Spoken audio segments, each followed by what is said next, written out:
Thank you very much. I'd like to begin by saying that we're continuing to negotiate with the Democrats to get our great workers and small businesses all over the country taken care of. I think we're getting close to a deal. Could happen. Could happen. A lot of good work has been going on, and we could have an answer tomorrow. And we're going to see what exactly does take place. We're also looking at helping our hospitals and our rural hospitals who have been hurt very badly. The rural hospitals for a long time have not been treated properly. We're looking to help them and beyond. So we're looking at hospitals also as part of the package. And we'll see how that all comes out. But a lot of good things are happening, some very good negotiations. Just got off the phone with the Secretary of the Treasury, and we have some very good negotiations going on right now. And I think you could have a nice answer tomorrow, but we'll see. America continues to make steady progress in our war against the virus. As of today, we've tested 4.18 million Americans. That's a record anywhere in the world. The United States has now conducted more total tests than all of the following nations combined: France, the United Kingdom, South Korea, Japan, Singapore, India, Austria, Australia, Sweden, and Canada. And our testing is expanding very rapidly by millions and millions of people. So we've done more testing than all of these countries combined: France, United Kingdom, South Korea, Japan, Singapore, India, Austria, and Australia, Sweden, and Canada. That's something, right? We're doing a great job. This team is an incredible team, and that includes Army Corps of Engineers, a lot of our military people, our admirals, our generals. One of our great admirals here has done an incredible job. You haven't slept too much in the last 2 months either. Look at him. But somebody said to me, "President, you look tired." I said, "I should be tired. We should all be tired, but we have to win, right?" Yes, sir. Tomorrow, the Vice President will lead a call with our nation's governors from FEMA headquarters, Mike, to review what more they can do and do together to develop locally tailored testing strategies, working very hard with governors now on testing. We want to help them out. Before the call, we'll send them a full list of all of the large laboratory machines in the states. They have a lot of machinery in the states that some aren't that aware of, but they're there, and they're really high-quality machines, by the way. And the potential capacity of those machines, if they're fully utilized. A couple of them didn't know that they could be utilized in a different manner. They were only up to 10%, and they can go 90% more.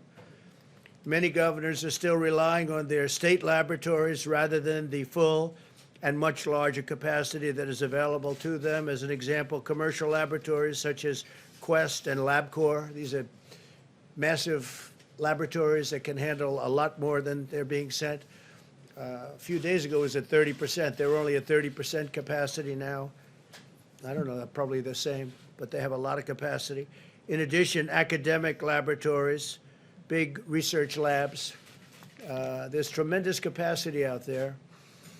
And some of them want the fast, the instant Abbott machine, which just came about due to the research during this little short period of time, and it's very quick. But these labs can do it very quickly also, and they're massive. They can handle much more than the small machine can handle. We continue to procure millions of swabs, test collectors. I have something here, just happen to have it's a swab. Looks innocent, not very complicated. Anybody like to see what it looks like? Should I open it? Does everybody? Open it up. I will. This is what it's about, right? Does it remind you of something? It reminds you of this, right? One's a swab, one's a Q-tip. It's actually different. It's very sophisticated, actually, but it's a little bit like, so this is the swab. And we've ordered a lot of them. They have a lot of them. Some of them, some of the states, they were shipped to states, and the states don't know where they are. And but that's it. Why don't we give this to Karen? Perhaps she'll take an extra test. Right? But this is a big deal. And we're working on it, and we're working with the companies. And I think in the end, we're going to have a tremendous success. Nobody is close to us. No country is close to us. In fact, and I appreciate it very much, the Wall Street Journal wrote a fantastic piece, a highly respected gentleman, Christopher DeMuth, and this piece was just in the Wall Street Journal, weekend edition, and Trump rewrites the book on emergencies. That's what's happened, too. And we just read one paragraph. He's given pride of place to federalism and private enterprise, lauding the patriotism and proficiency of our fantastic governors and mayors, meaning I do call them fantastic when it's appropriate, and our incredible business leaders and genius companies. I guess I probably use those terms too, when they're doing a good job. When they're not doing a good job, I don't use those terms. Our heroic doctors and nurses and orderlies and our tremendous truckers, they have all done good jobs. By shouting out many of them by name and documenting their deeds on a fully daily basis, he has vivified the American way in action. Once it was reluctantly aroused. It was hard to get it aroused, and it is hard to get it aroused, but we got it aroused. When asked why he has not issued orders for nationwide home and business lockdowns, he has emphasized that the intensity of the epidemic varies widely and is best met by calibrated state and local judgments. That's the judgments of governors and local people. And added pointedly that such steps would conflict with the Constitution. But very importantly, he's just a very respected gentleman. To see this was a very nice feeling. Not for me necessarily, but for all of the people that have worked with us. I mean, they've worked so hard, and we've developed tests that are so fantastic. We've come up with things that nobody had ever heard of, and we did it during this pandemic. We did it under pressure. It's called reaction under pressure. It's pretty amazing what our people have done, and that includes all of our military people and our CDC, just about everybody you can imagine, including Tony and Deborah. And they've worked long hours. There's nobody that's getting a lot of sleep. We're close to finalizing. I want to thank the writer, Christopher, of this article, and it's a great article. That was, frankly, the least of it, what I read. It was a great article. We appreciate it. We're close to finalizing a second partnership through which a U.S. manufacturer would convert its existing plant to produce over 10 million additional swabs per month. And we should be ready to announce this in a very short period of time. We also are going to be using, and we're preparing to use, the Defense Production Act to increase swab production in one U.S. facility by over 20 million additional swabs per month. We've had a little difficulty with one, so we're going to call in, as we have in the past, as you know, we're calling in the Defense Production Act, and we'll be getting swabs very easily. Swabs are easy.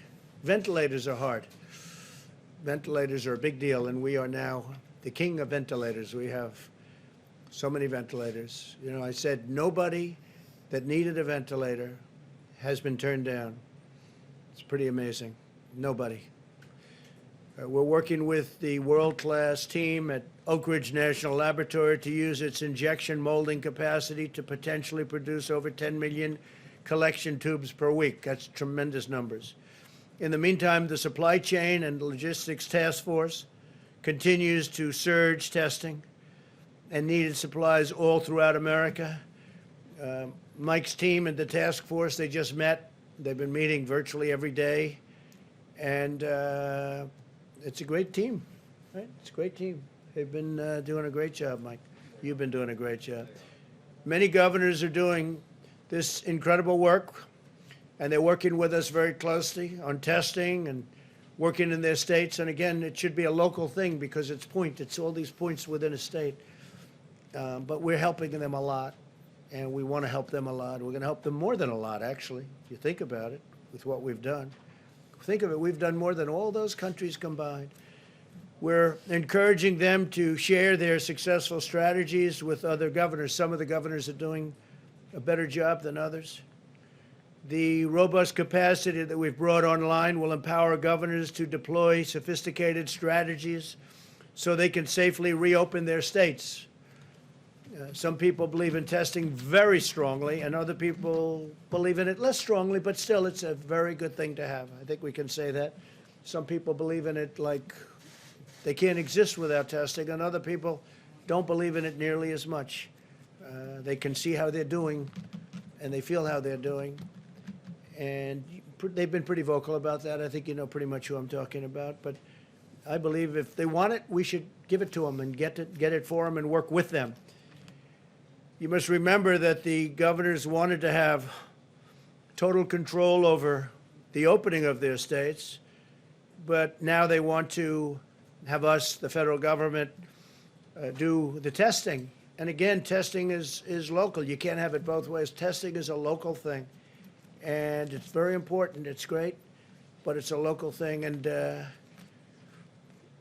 we're going to get it done to a level in a very short period of time, because all of the swabs are coming in, all of the necessary materials, a lot of them, as I said, are already there, but a lot of people don't know that yet. But we'll be doing testing at a level. Already we're doing testing at a level nobody's ever done before, but we'll be doing testing at a level that the biggest tester in the world will be very happy very soon. And it's very much like ventilators. You don't hear the word mentioned. And that's much tougher when you have to build these machines. We built thousands of machines. We'll more than help the governors, and we'll make sure that everything goes well, just like it did with ventilators, just frankly like it did with face masks on a much easier subject. As face masks, again, everything's easier than a ventilator. Ventilators are tough. But now, I spoke yesterday with the president of Mexico and with various other countries. We're going to be helping them with ventilators. We have tremendous numbers of ventilators. In fact, I understand that Governor Cuomo is going to be sending up to Massachusetts some of the excess ventilators that we were able to get, and that's great. I think it's a great thing. The number of new hospital admissions is also significantly down. When you look at these numbers, it's a good thing to see, other than the fact that we also know how people have been just ravaged by this curse, by this horrible scourge, plague, call it. It's got many different names. In many of the hot spots, including a 50% decline over a 9-day period in New York City. That's a fantastic decline. It's a beautiful thing to see after going through the opposite. We continue to see improvement with declining trajectory of cases in Seattle, Detroit, New Orleans, Indianapolis, and Houston metro areas. More evidence that our aggressive strategy is working, and I thank the American people for their selfless devotion. The American people have done a hell of a job. We're saving countless lives, though, and again, I'll say it, because I always wanted to say, well, can you leave it open? Nobody ever heard of anything like this. Not since 1917, more than 100 years ago, has anything like this happened. And in those days, they had no real communication, so you couldn't say, go inside, people just died. Almost 100 million people, it's reported. It's tough. So, the American people, what they've done is incredible. And they've learned a lot, and you see people picketing a little bit, and they want to get out. They want to get out and get back with their lives, and that's good. But they have learned a lot. They've learned about distancing, even now, at least until this thing totally goes away. They've learned about their washing their hands and all of the different things that we've been talking about ad nauseum for so long. And they get it. They get it. And some places the governors are ready to go, and other places they can't go yet, and they won't go. They have to have it safe. I want it to be safe, too. It has to be safe. And again, I have to say this. I can't emphasize it strongly enough. I'm probably going to show you charts of some of the countries that are really having trouble. And one in particular is having a massive problem where they said let's go. We're just going to keep going. Well, they're the lines that we're famous for now. Some are flat and some are up. This is like a rocket ship. This country is, and they decided, let's go and let's wing it. It's, they thought it was okay, but it's a problem. It's a big problem. And there's another couple, there's one in particular that everybody thinks did it, but the people are staying in. Okay, the head of a country doesn't have to say stay in. These people are smart people. They know what's going on. They see what's going on. So they don't have to say, they can say they're not doing that, but the people are staying inside. There are not a lot of people outside sitting at cafes, despite what the mode of a country is. But if you look at Europe, most countries have done this. A couple tried not to. Italy tried not to, and they held it. And Spain tried not to. They went that way. France tried not to. I mean, nobody wants to do this. It's a brutal step. We're going to close down your country. Who ever heard of a thing like this? But we would have had millions of people die if we didn't do this. Millions of people. And I believe that, Mike. I think, in looking at things that we've been looking at over the last couple of days, I think, and really over the last couple of weeks, from the time we did it, shortly thereafter, I said we made the right decision in closing down, made the right decision on borders, banning people coming in from China, banning ultimately people coming in from Europe. But we would have had millions of deaths instead of, it looks like we'll be at about a 60,000 mark, which is 40,000 less than the lowest number thought of. So this isn't a case where people would say, oh, we would have had that number. It's similar to a flu. It's not the same thing as a flu at all, because if we wouldn't have done anything, you would have had, so a flu would have 35. It goes from 27 to 35, 40, 50 sometimes. It's over a long period of time, much different. It's even a much different death, to be honest. It's a much different death. This is violent. CMS is finalizing new guidelines for doctors and patients to resume elective surgeries. It's a big thing. A lot of hospitals were closed. They couldn't do any elective surgeries. They'll be able to start doing that. Procedures and medical care that needs to be done in person. As long as the rate of infections remains low in a community, we want patients to be able to go to their doctors, get clinically tested, and have work done, surgeries, receive treatment for chronic conditions, and resume preventative care. So we'll be allowing that to happen very soon. We had no capacity in the hospitals with what happened with the plague. We had no capacity to do it. If your doctor believes you need a treatment in person, you can get a treatment now. You can and should get a treatment now. We are asking that healthcare facilities have plans in place to keep patients safe during their visits. Some places like New York, New Jersey, where they really got hit hard, it's going to be a little bit tougher. They've done a great job, but they really were a center. I mean, they were a center. I was watching that. It was incredible. But now they're leveling off, and I think they'll be coming down very soon. Administrator Seema Verma will be telling you a little bit more about it. Mike's going to say a few words. Seema will then speak, tell you a little bit more about that. My administration continues to execute our massive military operation to supply our hospitals with equipment they need and beds if necessary, but it looks like we're totally covered on beds. We have plenty of beds. It's highly unlikely. That would be bad news if we needed more beds, but it looks like it's going just the opposite direction. I want to thank Governor Cuomo, the relationship there for this whole thing. We're building hospitals. It was very good. We built a little bit more than we needed, and that's good, as opposed to building a little bit less. That's not good. But he's worked very well with us. The governor of Louisiana has been great on the bed, on that whole situation with the beds. Frankly, the governor of Michigan was very good with us on beds. You know, it's a very complex subject. You need buildings, or you have to do tents, or you have to do a lot of different things, a lot of different ways. But the Army Corps of Engineers was fantastic. They were fantastic. Florida, likewise, Governor DeSantis. And I could name probably 6 other locations I'll tell you one.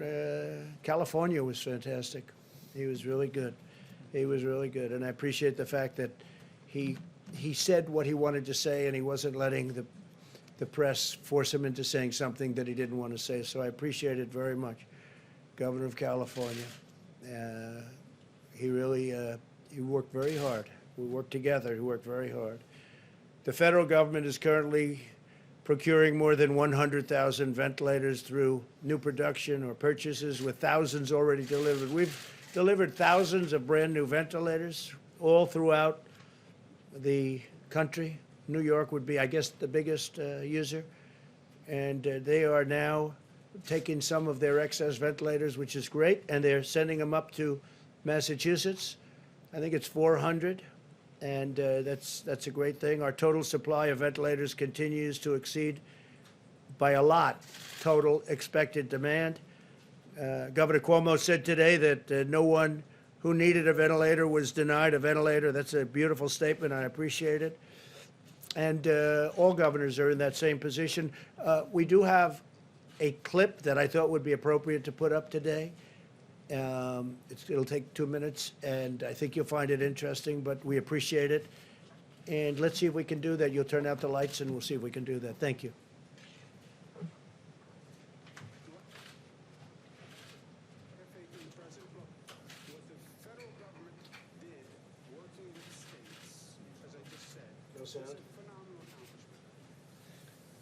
We bent the curve. We flattened the curve. He's a good-looking guy. Government did it, people did it, but government facilitates people's actions, right?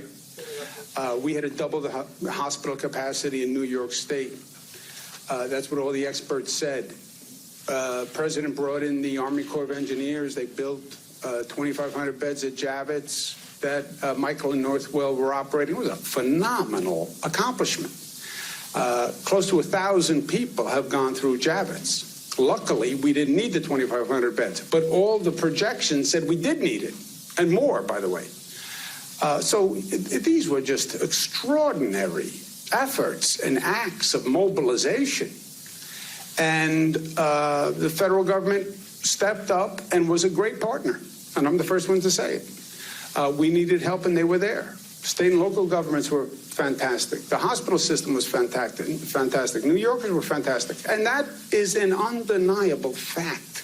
Just to look at what they said was going to happen. CDC, Coronavirus Task Force, Cornell, McKinsey, all of them. And they had a line up here, and the actual line is down here. What do you owe the variance to? Heroic efforts on behalf of people as facilitated by government, federal and state.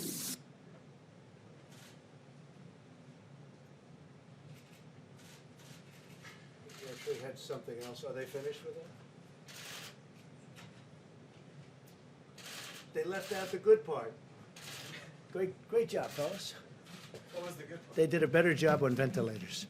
No. Andrew had something else to say that was really nice, but we won't go through that. But he really, I mean, it was really a good statement. Do you want to put the rest of it up, or do you not have it? I just think it's so good because it's bipartisan. You know, this is not about Democrats, Republicans. This is about a thing that hit our country, the likes of which has never happened to us before. Wars, those wars, Civil War, sure, but the First World War, the Second World War, they're not fought on this country. This is being fought in this country, but it's being fought in 184 countries all over the world. It's terrible. But I want to thank Andrew, Governor Cuomo, for the statement. He actually, if you go a little bit further, it was even far beyond even that. So it was good. Do you remember? Huh? Well, that's okay. Whatever. But he said some really good things, and that's it. It makes people feel good. It's actually the Wall Street Journal. Christopher was saying, I want to make people feel good too. I want to make, when they're doing a good job, I want to make people feel good. I want the Admiral to feel good. He's worked so hard. Mike has worked so hard, and it was very nice. It was on this morning. It was Andrew this morning. It's a little longer clip than that. But you'll see, it was really a very nice thing that he said, and people really appreciate that because they've done a great job. The federal government's done a great job. I mean, with all of it. And this is easy. The swabs that's easy. We have them coming by the tens of millions. We have them coming at a level that you'll have so many swabs you won't know what to do with them. That's easy. So they'll all be there. A lot of them are there already. They're learning about their testing capacity that they didn't know about that we have in the various labs, including academic. They have to remember, you have a lot of these big colleges that have labs that are totally ready to help. But I want to thank the Dynamic Ventilator Reserve because what they've done is incredible. It's a capital DVR, by the way, an innovative public-private partnership. That's what we created. We're gaining access to up to 65,000 additional ventilators in hospitals across the nation that can be redeployed very quickly to areas with the greatest need when they're not in use. And we right now have almost 10,000 in our reserve. We've been able to give away thousands, like we helped Andrew, or we helped Phil in New Jersey. He's doing a great job. Andrew would tell you that too. They have a very good relationship working together and working with us. But we have, now we're back up to almost 10,000, and this is after giving away tens of thousands of ventilators. And we're going to fill up the reserves of states. We're going to work with them, so in case this happens again. But we're also going to help other countries. I was telling you, the president of Mexico, we're going to be sending a pretty large quantity to Mexico. They very much need them, and to other countries where they need them. I've had about 6 calls with leaders of other countries, and they need them. They're hard to get done. Our companies stepped up, and they did an incredible job. Some of them were automobile companies, and they take an assembly line, and they'd say, guess what? We're making ventilators now for a while. But because of the historic steps that we've taken, I remain confident that every American who needs any of this equipment, any of the things we're talking about, will either have it now, already has it, or will shortly have it. Through the Project Airbridge, we've completed 64 flights carrying over 600 million pieces of personal protective equipment, such as gloves, gowns, and other medical gear, with 50 more flights scheduled in the very near future. The team doing that is an incredible team of military people and young geniuses. Some are older geniuses, but mostly younger geniuses, I think I can say. Some are people that made vast amounts of money in Silicon Valley. And, you know, these are very smart people. The job they've done is incredible. And I said, where do you come from? Well, I sold my company, sir. Oh, really? How much did you get? I think he said $700 million. I said, that's good. You want to work for the government? No, I want to help our country, sir. And it's tremendous brain power. It's a beautiful thing to see. Young, incredible people that love this country, and they worked with the military. Admiral, you would say they were pretty smart, right? Yes, sir. They were in the upper scales of IQ. Yes, they were the upper. They were the top scale, I'll tell you. And they're great people. But FEMA is working to commit another $384 million to produce another 64 million gowns for healthcare. These are the highest quality, where they're very safe. When you put them on, they're safe. Very important. The quality of the gown is very important. It's people in different places, different countries, they're wearing gowns with cuts in them, and these are very safe. I want to thank America's textile manufacturers for their partnership in this remarkable undertaking. 2 U.S. companies, Hanes and Standard Textile, are on track to produce 5 million gowns by the end of the month. And that's really moving. That's really moving.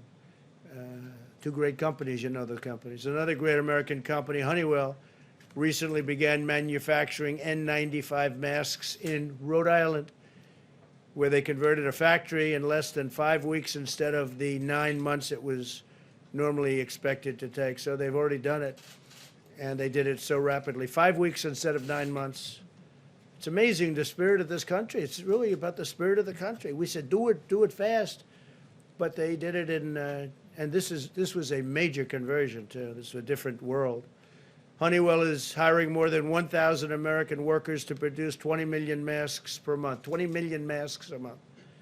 Thanks to the Defense Production Act, we'll be receiving another 40 million masks over the next few weeks. And I also want to thank 3M because they really stepped up. We had a little dispute at the beginning, but that got worked out quickly, and they've been doing a great job, 3M. They really have been. I want to thank their great CEO. We had a little skirmish, but it worked out well.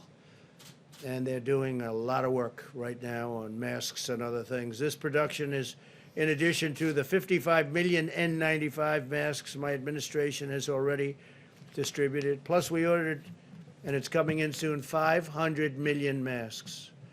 You would think, what are you going to do with them? They get used rapidly. In addition to that, as you know, we sterilize masks now. Great company in Ohio, recommended by the governor of Ohio strongly. And it's doing very well. And they're sterilizing. A lot of the masks can be sterilized up to 20 times. So that's like buying 20 masks. And I always wondered, why aren't they sterilizing these masks? Some of them are pretty sophisticated masks. And some you can't because of the material. Others you can.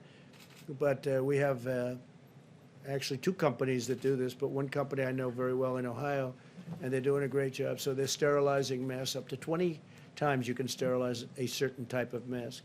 To these numbers in perspective, and to put them into perspective, American healthcare providers use an estimated 25 million N95 masks nationwide in a typical year. So a typical year, 25 million. That means we've secured nearly 4 times as many N95 masks in recent weeks as we would in entire healthcare industry during a typical year. Over a matter of a couple of weeks, we had more masks than we would do in a year. Think of that, over a couple of weeks. Moreover, we're bringing supply chains back home, and we've learned a lot about supply chains. We've learned that it's nice to make things in the U.S. I've been saying that for a long time. One of the reasons I ran for office, because we started making things everywhere but here. And if one thing comes out of this, more than anything else, it's that we should make product in the United States. And these supply chains, they sound wonderful. But if one country has a problem, the whole chain is ruined. And I've been saying it for a long time. I ran partially on that. I ran on that, and I ran very strongly against China. And then we made a great trade deal where they buy $250 billion. They're supposed to. And they're paying tariffs. They paid us tens of billions of dollars. I've given $12 billion one year, $16 billion another year, and $19 billion to our farmers and ranchers who were targeted. But, I ran on China and other countries the way they were ripping us off. They were ripping off our country. And China understood that. I mean, China fully understood that. And they're big, strong, smart people. And I wasn't friendly, and it wasn't a friendly situation. And we ended up making an incredible deal with China for tens of billions of dollars of product, $40 to $50 billion to the farmers. The most they ever spent was 15 to 16. Now they're supposed to spend 40 to 50. Now, of course, the virus came along, and I'm not happy. And I let them know I'm not happy. So, we had a great relationship we had a very bad relationship with China. Then we had a good relationship because we made a great deal. But we're not happy. This is not a good thing that happened. Came out of China, so we're not in a position where we're going to say much yet. But the deal itself is great. The deal is, it's going to put many, many people to work in our country, but all of that has to be taken into account when you look at all of the people that are dying in our country, but all over the world. All over the world, people are dying. I had a G7 call, and their economies are in tatters. They're shattered. The G7 countries, Japan and Germany and France, the different countries, Italy. Look at what happened to Italy. Look at what happened to these countries. Look at what happened to Spain. Look what happened to Spain. How incredible. It's just been shattered. and so many other countries are shattered. So nobody ever thought this could have happened, a thing like this. It's very, very sad. But if we've learned something, it's about supply chains. I just saw yesterday where when the auto industry gets back, they have a problem because there's a supply chain going through a different country. And this has been going on for years, for decades. I always said it was no good. Why do we make it? Why do you need a supply chain? Very simple, make your parts here. They get one part from this country, one part from that country. It's all over the place. The problem is if one country has a problem, you have no car or whatever it is you're making. So we've learned a good lesson. I think a lot of smart people knew that before. But we've distributed many hundreds of millions of masks. This pandemic has underscored the vital importance of reshoring our supply chains and bringing them back into the United States where they belong, where they should have never left. What happens if you're in a war and you have a supply chain where half of your supplies are given to you by other countries? Who are the people that thought of this? These are globalists. It doesn't work. It certainly doesn't work during rough times, bad times, or dangerous times. So we're going to continue to fight the virus. We're talking to China. We spoke to them a long time ago about going in. We want to go in. We want to see what's going on. And we weren't exactly invited, I can tell you that. If you look at some of the investigations that are going on in terms of World Health Organization, and I'll take it a step further, World Trade Organization too, World Trade. We did years ago, many years ago, the World Trade Organization, from the day China came in, that's when China bloomed. They were mainlining it, and then boom, they were up like a rocket ship because they took advantage of every little ridiculous clause in the World Trade Organization documents. They were a developing nation. China was a developing nation. They make the cars, they make the plant, they make everything. And they're a developing nation. So we've had I might have gotten elected to a certain extent because of China and other countries. One of my big things was trade. The United States is getting ripped off in trade. Now Japan is paying $40 billion and buying a lot. That's before we even do the deal. U.S.-Mexico was a great deal. The NAFTA was one of the worst deals ever made in trade history. And I would also put the World Trade Organization in that same group. So I was very tough on these countries. With China, we made the deal, and we became friendly. But then this happened, and this is tantamount. This is something that's really incredible. I do want to read something that I just saw today on television. I was looking, and I just said, that's an interesting statement. We talk about the Democrats, and it was a statement made by Bret Baier, good guy, smart. On February 19th, there was a Democratic debate in Las Vegas. That was February 19th. That's way after I closed entrance from China into our country. So Bret goes, on February 19th, there was a Democratic debate in Las Vegas. 3 words weren't said during the debate: virus, coronavirus, or COVID-19. Those 3 words never came up. That was, I just thought it was a very interesting, because, you know, you hear these people, some of the people, the Democrats said, oh, this, that. It never even was a part of their dialogue. Now they bring it up because you see what happened, so now, but they didn't bring it up. But I brought it up. I brought it up a long time before I made the trade deal, and I was not easy to deal with. I was not easy to deal with.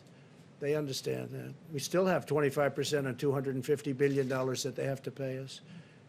And it's a lot of money. We've taken in a lot of money, and we've had a lot of beneficiaries, including our farmers and ranchers. So in addition, we've launched an unprecedented effort to develop new treatments and therapies to battle the plague. Therapies, to me, are the most exciting. The vaccines are obviously so important, but the therapies are immediate, you know, and we have some things that are really looking good. Really looking good. We call COVID Treatment Acceleration Program. We're accelerating all of these great companies that are looking, and we have government agencies looking too. NIH. This extraordinary program is slashing red tape to speed and development anti-rival, and if you look at what we're doing in terms of the speed, it's unrivaled. It's totally unrivaled. There's never been anything like it. The FDA and Dr. Stephen Hahn, a highly respected man from a great institution, left that job to come here. The job he's doing is incredible. And we're working with Scott. His predecessor was terrific. We're working with a lot of people, but the speed of development for antiviral, antibody, and immune therapies is at a level that nobody thought even possible. And I will say this, we're getting very good results. It's a little soon yet, but if we could find the therapies that would solve the problem, if somebody has a problem, we can get it taken care of so it's not so devastating as it has been. With that, I'm going to ask Vice President Pence to come up, and I have to say it's a Sunday evening, and this man has not stopped. He's working, we all are in all fairness, but he's been working with his task force and everyone else round the clock for months, and I just want to thank Mike. Thank you, Mike. Thank you, Mr. President. And let me echo your words about all the dedicated men and women on the White House Coronavirus Task Force, and the team that you assembled in January, and some of whom are with us today. Seema Verma with CMS, Admiral Giroir with the U.S. Public Health Service, Dr. Steve Hahn of the FDA, and others represent a level of commitment and dedication that's been inspiring for me to have the privilege to work with. And so I thank you for your gracious words. That White House Coronavirus Task Force met today. It was reported to us that at this moment, more than 746,000 Americans have tested positive for the coronavirus. Fortunately, more than 68,000 Americans have fully recovered. But sadly, more than 41,000 Americans have lost their lives to the coronavirus. And we always want to express our deepest sympathies to the families in their loss, as well as to all the families who have loved ones that are struggling with this disease. Today, we've seen encouraging news, again, about our progress as a nation. President Trump reflected on those momentarily, but the Coronavirus White House Task Force today learned that our large metro areas continue to stabilize and even see progress. The New York metro area, including New Jersey, New York, Long Island, Connecticut, and Rhode Island, all appear to be past their peak. The Detroit metro area also appears to be past its peak and is stable. New Orleans metro area actually is the most stable of all areas where we had a major metropolitan outbreak. And the Denver metro area is stable. We're dealing in Colorado with a meatpacking plant issue. And of course, California and Washington remain low and steady. Areas that we continue to watch carefully on the task force include the Chicago metro area, Boston metro, and the Philadelphia metropolitan area. The progress that we are making is a tribute to the American people. It's a tribute to state and local leaders in all of these areas and the partnership that our president has forged. But we just want to encourage every American, as we see this progress, to continue to heed your state and local authorities. I think the American people know no one wants to reopen America more than President Donald Trump. But I want to assure you, we're going to continue to work with governors of every state, with the president's guidelines for opening up America again, and we're going to work in a way that we can consolidate the progress that we have made and help move our states toward reopening our country. We also received a report today, and the Coronavirus Task Force, at this point, 5,528 military personnel have been deployed across 24 hospitals and facilities, and 28,700 National Guard are on duty. On the subject of supplies, the President spoke about this at length, but at the present moment, we have more than 9,055 ventilators on hand. We actually added 91 ventilators to that supply because of the production that the President and our task force at FEMA has activated in the next 7 days. We'll be adding 576 ventilators to the Strategic National Stockpile. As the President mentioned, our air bridge continues to work, 64 flights completed, 50 more flights on the horizon, literally bringing in medical equipment from around the country and around the world and deploying it to critical areas.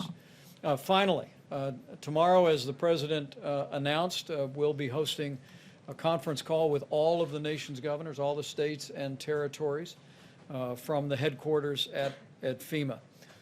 And we'll be working with the governors to ensure them that we're helping them to review and evaluate the President's guidelines for opening up America again, the criteria that we believe is appropriate and necessary before states can move into any phase one change in the mitigation strategies, but also at the President's direction tomorrow. We'll be providing all the nation's governors and all of their health officials with detail about the testing infrastructure that exists all around the country.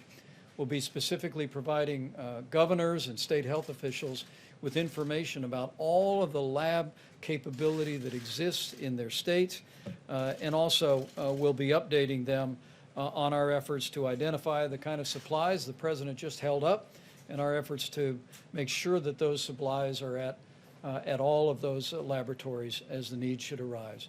Remember that a month ago we had done 80,000 coronavirus tests in America. This weekend we cleared more than 4 million, and we're currently testing more than 1 million Americans a week. We fully expect to actually have tested more than 5 million Americans before the end of this month. But at the President's urging, we're going to continue to scale that testing and then work with governors to make sure that they can manage and implement and deploy that testing in the manner that will most support their efforts to move their states forward.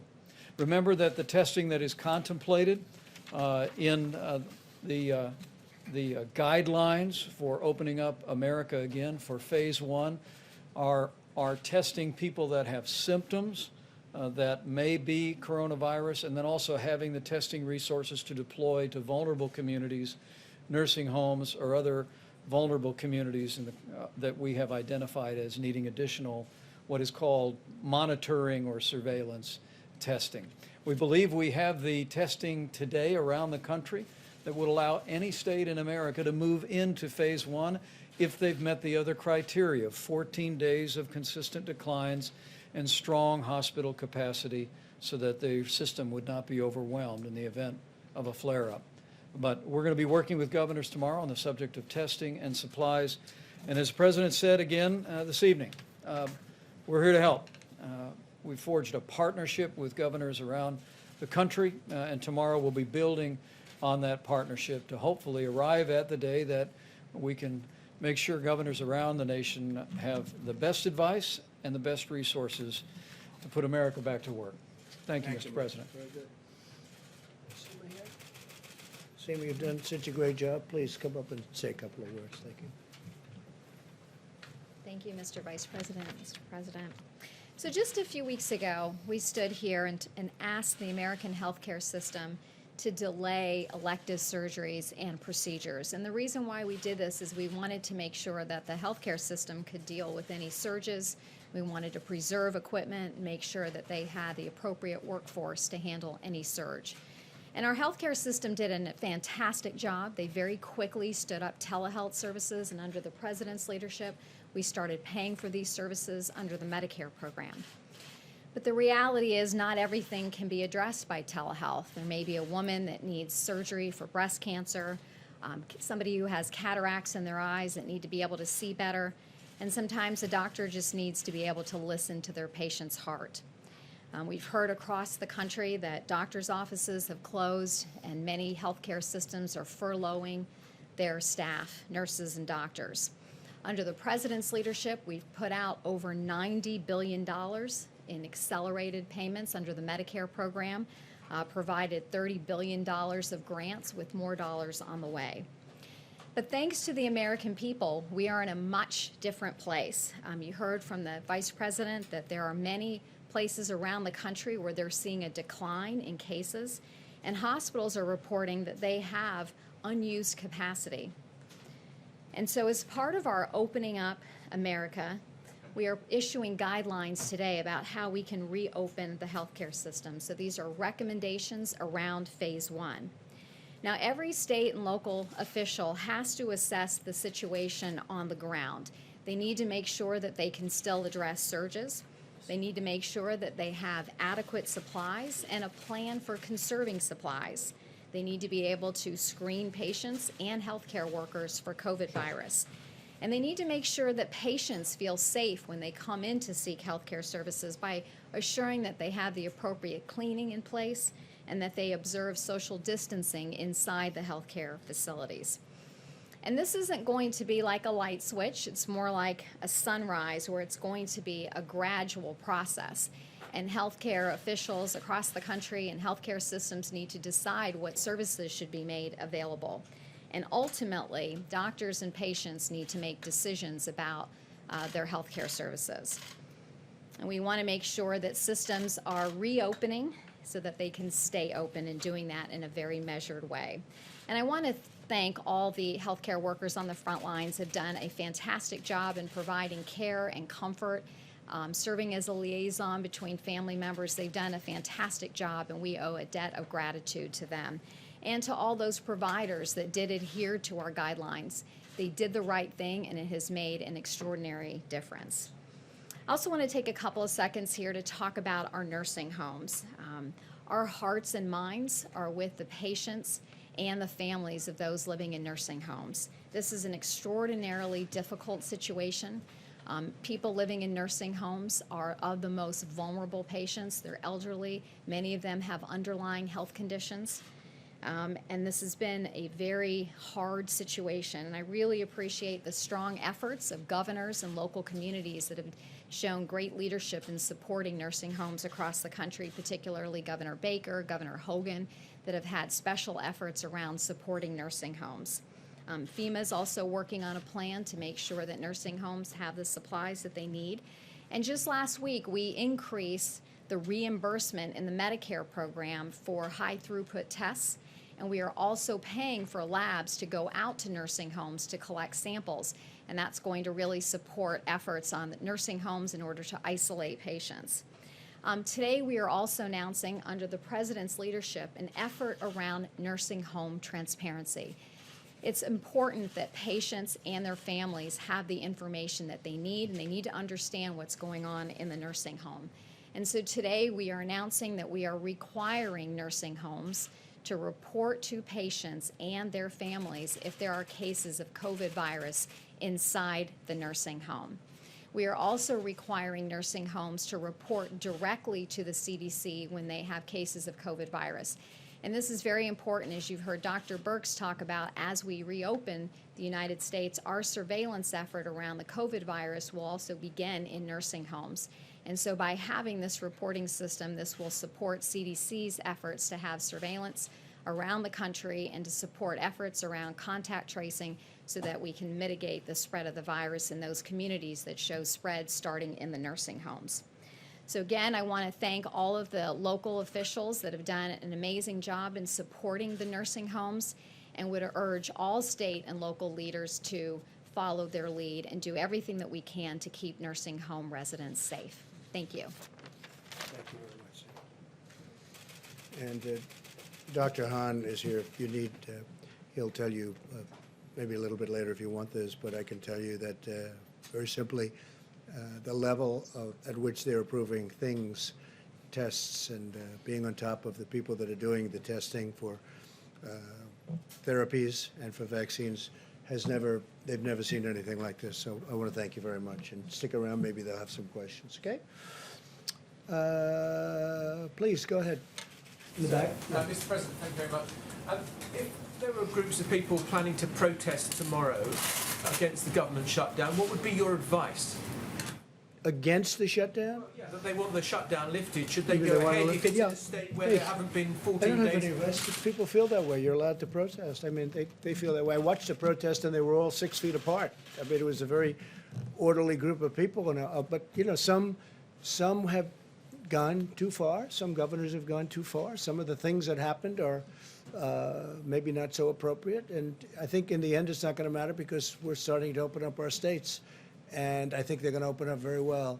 We're going to be watching it. We're going to be watching it very closely. We're working with them on testing. We're working with them on whatever they need. I don't think they need ventilators anymore. I believe the term the governor used was phenomenal. We've done a phenomenal job. That was the term that was the only sentence they left out, which is okay. But I appreciate that that's what Governor Cuomo said. But they've done a phenomenal. These people have done a phenomenal job. As far as protesters, I see protesters for all sorts of things, and I'm with everybody. I'm with everybody. Please, in the back. Go ahead. In the back. Go ahead. You ready? Yeah. Yes, please. Thank you, Mr. President. Jen Pellegrino with OAN. Yesterday, you pointed out that Iran was likely not truthful in the reporting of the virus. Meanwhile, Senator Dianne Feinstein and other Democrats are looking for $5 billion in aid to Iran. Are you considering giving any aid to Iran? If Iran needed aid on this, I would be willing to do something if they want it, if they ask for it. I would be certainly willing. They were hit very hard. Obviously, those numbers weren't correct numbers that they reported. But if they needed help, if they needed aid, if they needed ventilators, we have thousands of ventilators currently on hand, and ventilators under construction, that are under construction. That's a mosquito. I don't like mosquitoes. I don't like mosquitoes at all. But if they, we would certainly be willing to help. What they should do is be smart and make a deal. It's only because of, you look at what happened. It's John Kerry, I guess, just doesn't want them to make a deal. And they're probably figuring they can wait. And maybe it will be Biden, and they'll own America if Biden gets. And they know with me, it doesn't work that way. It doesn't work that way. If Joe Biden got in, they'd own America. Between them, China, Japan, Mexico, Canada, they'd own America. You wouldn't have a country left if he got in. Go ahead, please. Mr. President, the first question, you mentioned that you've seen some governors, I think you said this yesterday too, that some governors you think have gone too far. Which governors are you referring to, sir? Which states? I don't want to mention names specifically, but obviously one we can mention that's this, but really much beyond this is Virginia with what they've done on guns. He is playing with your Second Amendment. We can't allow that to happen, and that is indirectly related to this because you know what's happened with guns. People are buying guns at a level that you haven't seen before because of this surge of plague. So what he did was totally inappropriate. Other than that, I'm not going to mention governors, but I have a list: 1, 2, 3, 4, 5, 6, 7. On money, sir, you mentioned off the top that you hope that a deal may come tomorrow on the small business loan program. Well, I hope so. But, this morning Mnuchin seemed like this was ready to go. It seemed like any second now. Is there any Whatever it changes is, there? look, every time you say it's ready to go, then they say, oh, we have a good negotiating position now because he just said it's ready to go. So now let's see what happens. But we want to take care of our workers. We want to take care of our small businesses. They're really the engine of this country. We have to when we open, we want to have those small businesses ready to go. We don't want those businesses abandoned because they couldn't afford their employees. They couldn't take care. And I want to take care of those employees. Well, what's the holdup now, sir? Just in terms I of can't tell you that. I can just tell you that we're negotiating with the Democrats, and they negotiate for things that we can't do, that we don't think are in the best interests of the people of this country. We are very close to a deal. I can't tell you whether or not we're going to get the deal or not. Who would say that? You want me to say we're going to have a deal before we have a deal?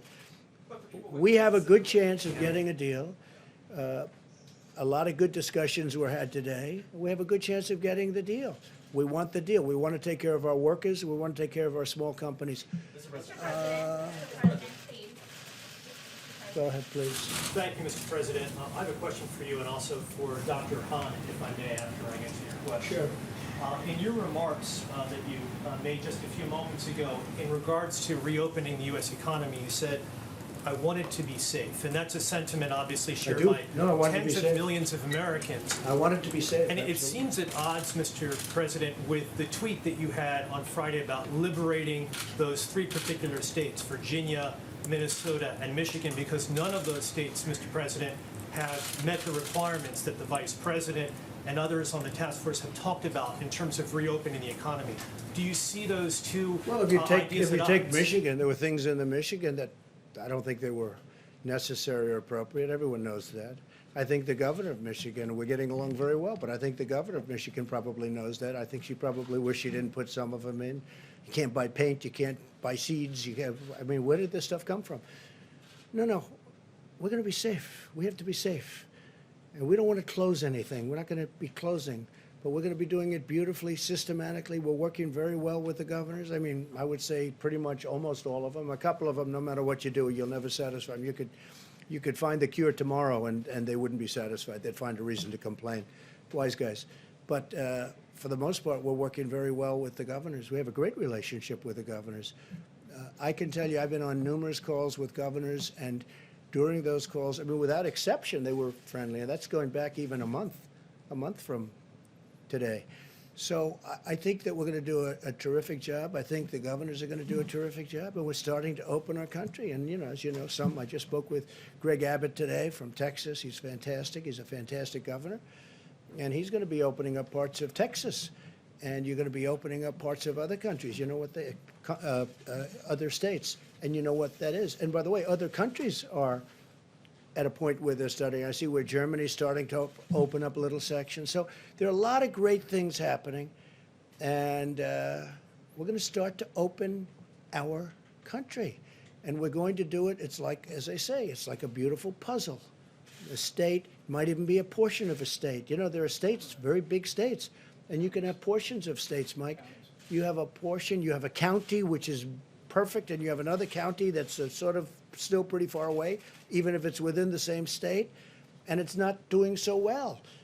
But they may open up parts. So we're going to do it very, very carefully, and I think it's going to be very successful. But when you say safe, I want it to be very safe. Thank you very much. Hey, let him just do this one then. Go ahead, please. Thank you very much, Dr. Hahn. Doctor? There's a question that I don't know the answer to, and I was hoping that you could provide an answer to. There's an epidemiologist at the University of Alabama in Birmingham who's actually a COVID-19 survivor, and his name is Michael Say. And his question is this: why would the virus suddenly be different? And why would people's susceptibility be any different on May the 1st, or on June the 1st, or on July the 1st? And this all relates to reopening the economy. Can you explain or give an answer to that particular question? I don't think we have evidence that one would be more susceptible or less. What I think we can say is that the mitigation efforts have really helped with respect to this, and that what we've seen is the number of cases have gone down. And if we follow the gating criteria for the opening, we're then able to institute phase one and have the appropriate measures in place to actually reduce any chance of flare-up of the cases.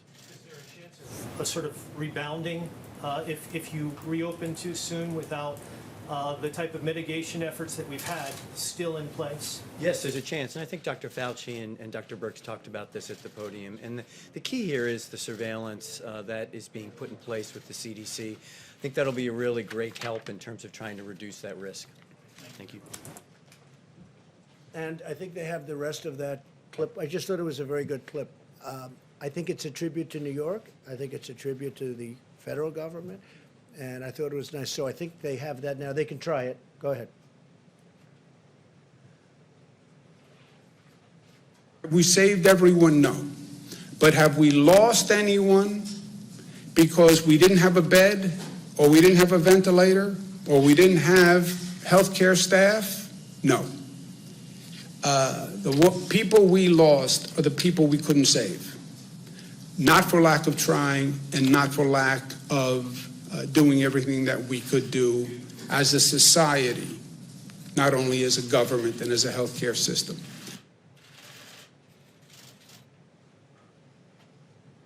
Okay. Mr. President, you had called on me. Yes, I Thank did. you, I appreciate it. Since you shared with us something else that you saw on TV today, I have a question about something you said on Thursday, which is that you were angry because information about the virus should have been told to us earlier and a lot sooner. People knew it was happening, and people did not want to talk about it. Many Americans are saying the exact same thing about you, that you should have warned them the virus was spreading like wildfire through the month of February instead of holding rallies with thousands of people. Why did you wait so long Who are you to with? warn them? Who are you with? And why did you Yeah. not have social distancing until March 16th? Who are you with?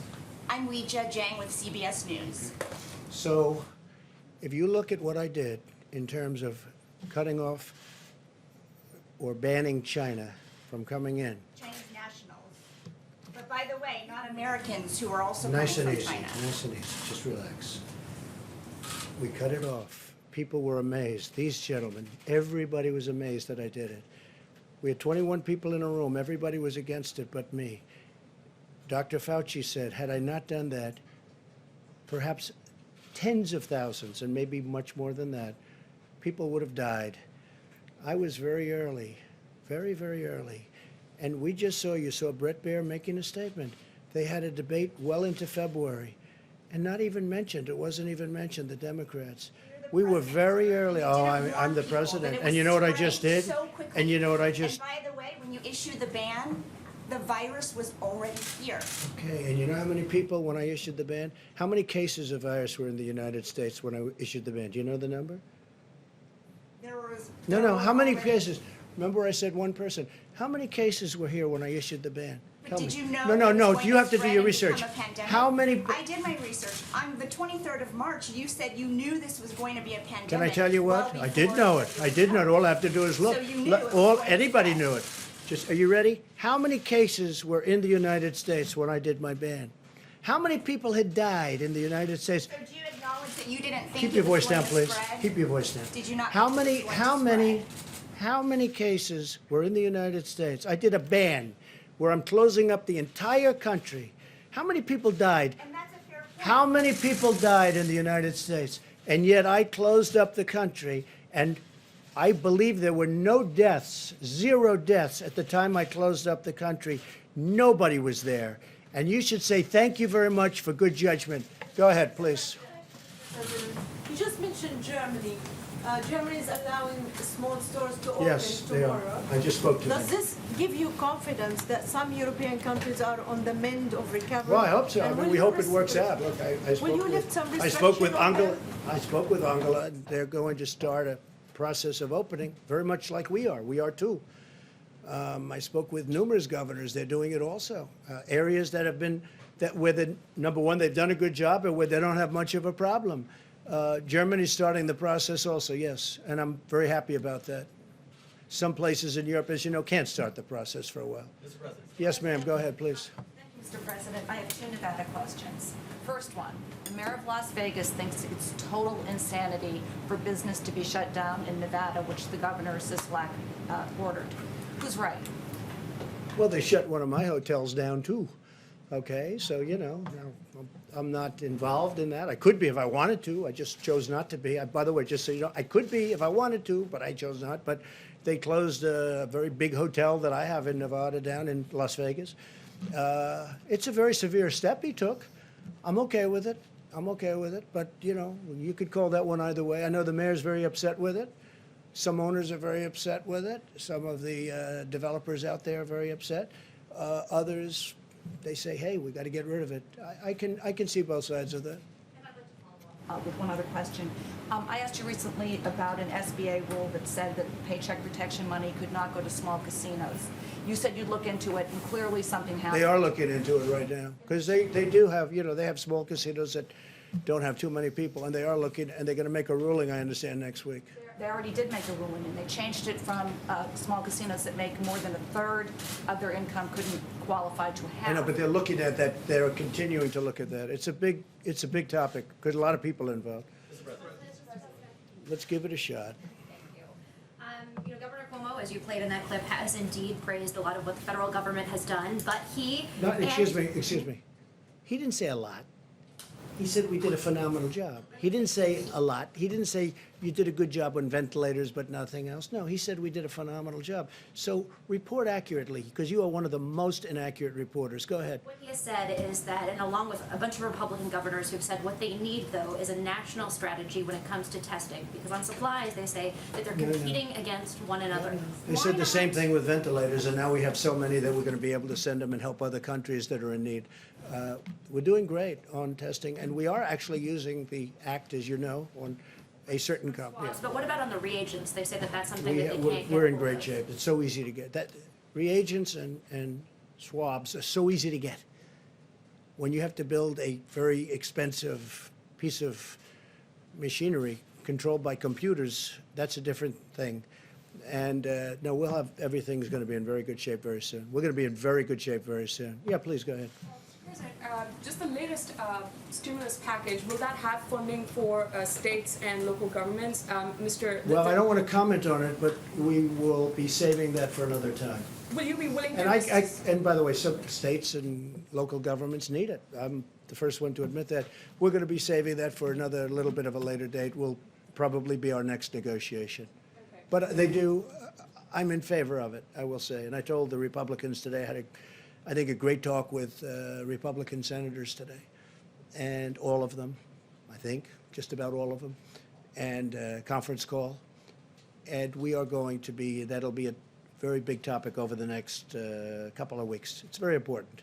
And what is the administration doing to make sure that, the hotel chains and hedge funds Well, that's do not another one, access, yeah, no, that's funds? another one. You have hotels that are big, massive buildings that are under-levered, but if you have no income at all coming out, no income at all, these hotels they go from under-levered to, they have to be closed down. It's a terrible thing.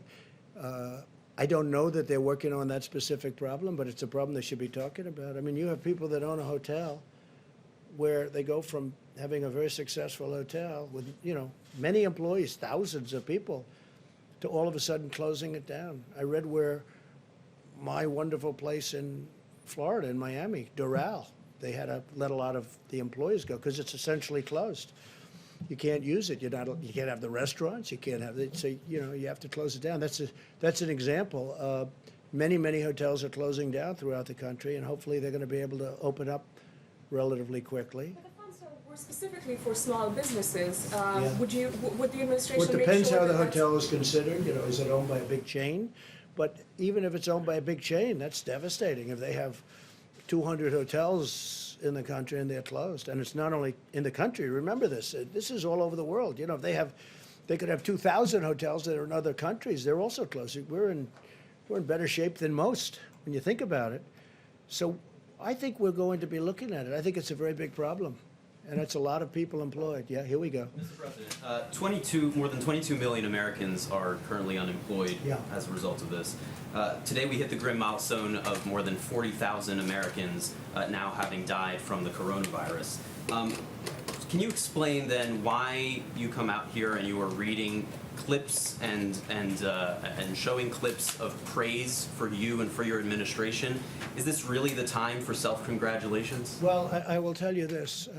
What I'm doing is I'm standing up for the men and women that have done such an incredible job. Not for me, for the men and women, admirals, vice president, if I might, but all of the men and women, thousands, tens of thousands of them that built hospitals in New York and New Jersey and all over this country in record time. They'd throw up 1,000 beds in 4 days. I'm sticking up for those people. Those people have been incredible. I'm also sticking up for doctors and nurses and military doctors and nurses. The clips that you played and what you read earlier was praising you and your administration. All I played today was Governor Cuomo to do that, sir. saying very positive things about the job the federal government has done. On the And day those more than people, 40,000 and Americans have now died. those people have been just absolutely excoriated by some of the fake news, like you. You're CNN, you're fake news. And let me just tell you, they were excoriated by people like you that don't know any better because you don't have the brains you were born with. You should be praising the people that have done a good job, not doing what you do. Even that question. So just so you understand, if we didn't do a The question is job... why now? Not why are you doing it, I'll tell you but why now. Are you ready? Because these people are right now in hospitals. It's dangerous. It's going to a battlefield. And I want these people, I want you, wasn't about I want hospital you in the, workers, sir. This wasn't about it's the all about doctors. that. This It's was not about about you me. and your No, administration. nothing's about me. Look, you're never going to treat me fairly, many of you, and I understand that. I don't even know, I got here with the worst, most unfair press treatment, they say, in the history of the United States for a president. They did say Abraham Lincoln had very bad treatment, too. Let me just tell you. It has your name in it. It talks about Trump remaking the playbook. Well, that's a positive thing, because that's an exercise in how to do it and what to do. And that's good for the future. People can learn from that. But I want the men and women of this country that are in danger, the admirals and the generals that have done a job like they've never done before. They're in war. We're in war. You know, I call it the invisible enemy. That's a war, and it's a dangerous war. We're also at a level, when you said 40,000 people, and you're right, almost 40,000 people.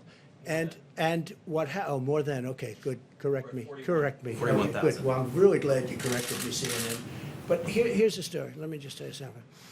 If we didn't do what we did, the 40,000 right now could be 1 million people. Could be 1 million people, not 40,000. It could be 1 million. We're tracking at much less than the lowest possible estimate. And that's a great tribute to a number of people and a number of things. One of the things that it's a tribute to is what's taken place in this country with the American people. Because they've gone inside, they've done it. They've done a job that nobody thought was possible. And in fact, when they did the models, as they call them, nobody thought it was possible. They did models not based on this kind of success. I've seen New York streets, and I see it in the morning. I've watched all my life New York streets, and you can't even see the pavement. There's so many people. And you take a look this morning, you take a look, even on Friday morning, I looked at it, I saw it through a camera. There wasn't a person on Fifth Avenue, there wasn't a person on Madison Avenue. I've never seen anything like it, because people have really listened to instructions, and they've listened to what we've had to say, and the professionals, they've listened. And those people should really give them a lot of credit, including people like you, because you just don't have the sense to understand what's going on. All right, yeah, please, go ahead. Thank you, Mr. President. Should publicly traded companies like Shake Shack and Quantum Corp and Ruth's Chris, should they have access to the PPP program? Well, it would depend. It would depend. A lot of those, I don't know much about any of those companies, but a lot of times they're owned by franchisees where they own 1 or 2 places, and you know they are small businesses. So a lot of that would depend on what the formula is. But again, many of those companies are, you know, they're out to franchisees. A franchisee could open up one of the places that you mentioned. And so, yeah, I would say that's important, actually. That's like a restaurant. Go ahead, please. You know, these, you referred to these protests earlier. You know, some of them are getting pretty intense, and we're actually getting some death threats to some governors who are reluctant. You are in the media? No, the governors are getting death threats. Now, governors of Kentucky, Michigan, Virginia, they're getting increased levels of death threats. And are you concerned that you're talking about liberation and the Second Amendment and all this stuff? No, are you inciting violence among the few people? I've seen the people. I've seen interviews of the people. These are great people. Look, they want to get, they call cabin fever. You've heard the term? They've got cabin fever. They want to get back. They want their life back. Their life was taken away from them. And, you know, they learned a lot during this period. They learned to do things differently than they have in the past. And, you know, they'll do it hopefully until the virus has passed. And when the virus passes, I hope we're going to be sitting next to each other in baseball games, football games, basketball games, ice hockey games. I hope we're going to be sitting next to each other. I hope you have golf. The Masters is going to have 100,000 people, not 25 people watching at the course. I mean, I am not. No, I'm not. I think these people are. I've never seen so many American flags. I mean, I'm seeing the same thing that you're seeing. I don't see it any differently. There too. They're who? Nazi Well, flags. that I totally would say no way. But I didn't see that. I see all, of course, I'm sure the news plays that up. I've seen American flags all over the place. I have never seen so many American flags at a rally as I have in these rallies. These people love our country. They want to get back to work. Please, go ahead. Thought any more about pardoning Paul Manafort or Roger Stone so they're not exposed to coronavirus in jail? Well, I just tell you this, Roger Stone was treated very unfairly. Paul Manafort, the Black Book, turned out to be a fraud. We learned that out during the various last number of weeks and months. They had a Black Book that came out of Ukraine, turned out to be a fraud. Turned out to be a fraud. They convicted a man, turned out to be a fraud. General Flynn was a highly respected person, and it turned out to be a scam on him. The FBI said he didn't lie. And Mueller's people wanted him to go to jail. Okay? So what am I going to do? You'll find out what I'm going to do. I'm not going to say what I'm going to do, but I will tell you the whole thing turned out to be a scam, and it turned out to be a disgrace to our country. And it was a takedown of a duly elected president, and these people suffered greatly. General Flynn, I mean, what they did to him. And even the FBI said, and they had some, and nobody bigger fan of the FBI than me at the level of the people that really matter. But the top of the FBI was scum. And what they did to General Flynn, and you know it, and everybody knows it, was a disgrace. He was in the service for over 30 years. He ends up being a general and respected. Respected.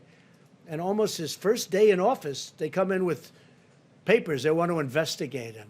Never happened before. And now the tables are turned. Investigate the investigators, I guess. These were crooked people. These are bad people. These are very dangerous people. You know what they are, though? They're scum. They're human scum. All right, do you want to have one in the back, please? Thank you, Mr. President. The CDC has finally admitted to profound failures with testing kits from the beginning of the outbreak. Is this a function of lax oversight from the Obama-Biden administration? Well, it's not from me. I mean, they came in and they had some problems early on, but we've straightened it out. But yeah, look, I told you we inherited a lot of garbage. We took, they had tests that were no good. They had, all the stuff was no good. It came from somewhere, so whoever came up with it. But I'm proud to tell you that now we went from having a lot of bad things happening in CDC to having great things happening. They're doing a very good job now. But no, initially, look, our stockpiles were empty. We had horrible stockpiles. We had horrible ventilators. We had very few of them, too. And so did the states have very few of them. But all of these things are now we're at a level that we've never been. Same with our military. Our military is the strongest it's ever been. We spent $1.5 trillion on our military. We've totally rebuilt our military. It's never been in a position. And we even have Space Force. Mike and I were talking about what an achievement that is. First time in 72 years we have a new force. So, yeah, CDC had obsolete tests, old tests, broken tests, and a mess. But they've done a very good job. And they've done it under pressure. The pressure is, you know, they had to do this under pressure. So we're very proud of the job they've done. Please, go ahead. Mr. President, you said swabs are easy, and this has been something that hospitals and states have been saying there are shortages for more than a month now. Why wait to use the Defense Production Act until now? Well, we already have millions coming in. We have one company that we're forced to use it with, and probably by tomorrow we won't be. You know, it's a tremendous hammer. Probably by tomorrow it won't be, but we have millions of them coming in. They're very easy by comparison. And in all fairness, governors could get them themselves. They really could. All of this, but we're going to do it. We're going to work with the governors, and if they can't do it, we're going to do it. If they do it, we can do it maybe cheaper, better. We're going to get we're getting very high quality. With us, it's all quality too. Even if it takes a little bit longer, we want the highest quality in all of it, including the ventilators. So, yeah, we have millions of them coming in very soon, and many of them already have been ordered, and the governors don't know quite where they are, but they'll be finding them fairly soon. Mr. President, on President Xi, you now talk about the missteps that China made early on in this crisis and how it put the United States Well, behind based the on an investigation, we're going to find out, yeah. So, sure. so when you repeatedly praised Xi in January and February, This guy doesn't you stop. said he will solve the problem. You said he was doing a great job. Were you duped by President Xi? No. I made a deal that's phenomenal for the United States. No, you know who was duped? You and the Obama administration were duped for years because China was ripping off this country like in the history of any country. Nobody's been ripped off like the United States by China and many other countries, and we stop it. And we've done a deal where they're paying us $250. They are buying $250. They didn't do anything for us. You know, we didn't even have a deal. It was so bad. The deal. These comments are after the deal. No. It is about a deal, because the deal started a long time ago before anybody heard about this. The deal was finished a number of months ago. Very happy. I was very happy. I hope they were happy. Billions of dollars came in tariffs. Billions of dollars. They're going to be purchasing billions. And then all of a sudden, long after that, I find out about this. And I told you, I'm not, I think he's listen, doing a listen, very good CNN, job. listen, It's a CNN. big problem. I told you I'm not happy about it. And this was after the deal. So we have this wonderful deal. And I was nobody's been tougher before the deal ever on China than Trump. Then I made a deal. I was very happy with the deal. It's a great deal, great for our farmers. The farmers have been paid a fortune already. Then what happened? No mistake, we made a great deal. Now I find out after the deal, not during, after the deal, I find out February that I'm not 23rd. happy. You people are so pathetic at CNN. Let me just tell you. February 23rd. Sure. I was very happy with the deal, very happy with everything. Then we find out about the plague, right? The plague. And since we found out about that, I'm not happy. But I closed it up long before Pelosi. Listen, long before Pelosi, she was having parties in San Francisco. Let's all go to Chinatown. And that was a long time after I closed up the country. Sir, this is Go ahead, please. So the first of the month is next week. That's why your ratings are so bad, because you're pathetic. Go ahead, let's go. Your quotes. Your ratings are terrible. You got to get back to real news. Go ahead. The first of the month is next week. So for people that are worried about whether or not they're going to see a stimulus check again next month, will there be another stimulus Well, check? we're looking coming out? at it. We're talking about it. It's the delivery's been very good, as you know. People are getting them, and they're happy. It's How much saving money lives. would it be? We will let you know when it's appropriate, but we're not going to let our people suffer. And you've seen that. By the way, you've seen that better than anyone. And you people have actually covered it within, okay. But you've seen what's going on. And we got those checks out to people. It saved their lives. Nobody else could have done it. Nobody else could have done it. And I'm very happy if we get this new check out to the workers in these small, essentially to the workers in these small businesses, the PPP, we are going to be, we're going to be very happy, because as we open, those businesses are going to open along with us. Yeah, go ahead, please. Mr. President, as you start reopening the country, do you plan to coordinate with Mexico and Canada to ensure that the U.S. Yeah, manufacturers I can see that, have... sure. We're coordinating right now with both. I spoke with President of Mexico yesterday. I spoke with Prime Minister of Canada, Justin, and we're in very good coordination right now. In terms of just the supply chain, as companies Yeah, here come we're online. doing the supply chain. It's not going to affect trade. That's part of trade, and it's not going to affect trade. And if it does, I will tell you, if a supply chain based in Mexico or Canada interrupts with our making a big product and an important product, or even a military product, we're not going to be happy. Let me tell you that. Go ahead, one or two more.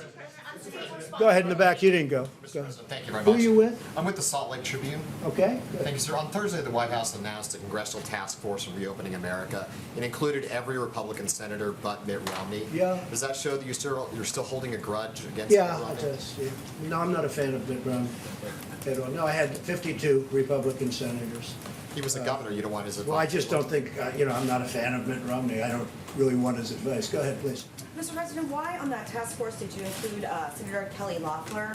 There's some questions about whether she may Because have... she's the senator from a great state, a state that I love, Georgia. Insider trading. Well, I don't know. I really don't know about that. But she's a senator from Georgia, and she was included in the list, absolutely. Go ahead, a couple of more. Go ahead, please. Yeah, Nick. Mr. President, you said you spoke to Angela Merkel and the progress being made in Germany, and you spoke about Many of the leaders, yeah. Yeah, many of the countries that maybe have taken their eye off the ball and let coronavirus let rip in their countries. Which one were you talking about? The UK? You mean some of the ones that didn't do well? I don't say that, but you just have to look. And some of them just got hit hard. When I closed up our border, when I did the ban on China, they say a lot of the people that didn't come in here went to Italy. You heard that. That's why Italy was hit so hard. I don't think it was because of government. I will say Italy is locked down probably more than any other country right now. It's just absolutely locked solid down. But they got hit very hard because people that were coming to the United States couldn't come because I closed the country in January, and they went to Italy, they say. It had to do with trade. It had to do with the purchase of certain materials, and Italy was another alternative. And so many, many people went to Italy instead of coming here. And Italy has suffered greatly. No, I spoke with the Prime Minister a lot. He's a great friend of mine, and what's happened to Italy is very, very tough. Thank you all very much. We appreciate it. We'll see you tomorrow. Thank you.